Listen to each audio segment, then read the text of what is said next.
Welcome back, everybody. Today, I'm going to teach you how to create and insert shapes in OneNote. This is a fantastic feature that allows you to add visual elements to your notes, making them more organized and visually appealing, whether you're creating diagrams, flowcharts, or just adding some structure to your ideas. Start by opening your Microsoft OneNote app and load into your notebook. Once you're in, make sure you're on the page where you want to add your shape. This step is important because shapes will be inserted directly onto whatever page you have open, so take a moment to navigate to the right section or page before moving forward. Once your notebook has been loaded, to create and insert a shape in OneNote, start by heading to your Draw menu located on the top part of your screen where your menus and tools are located. The Draw menu is where all the visual and creative tools live, so it's your go-to spot for adding shapes, sketching, or highlighting.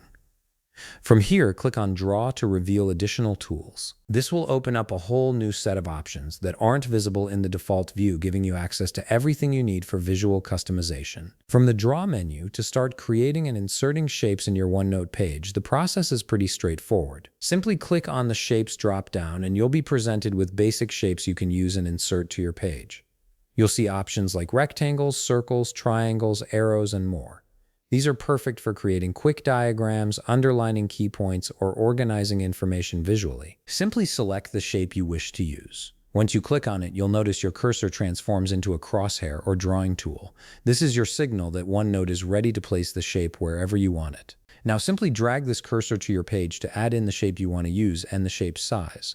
Click and hold your mouse or trackpad, then drag diagonally to create the shape. The further you drag, the larger the shape will be. You have full control over the dimensions, so you can make it as small or as large as you need. Once you release the mouse, the shape will be placed on your page and you can move it around, resize it, or even change its color using the other tools in the Draw menu. And that's it. You've successfully created and inserted a shape into your OneNote page, giving your notes a more visual and structured look. If you found this video helpful, please leave a like, subscribe, and see you in the next video.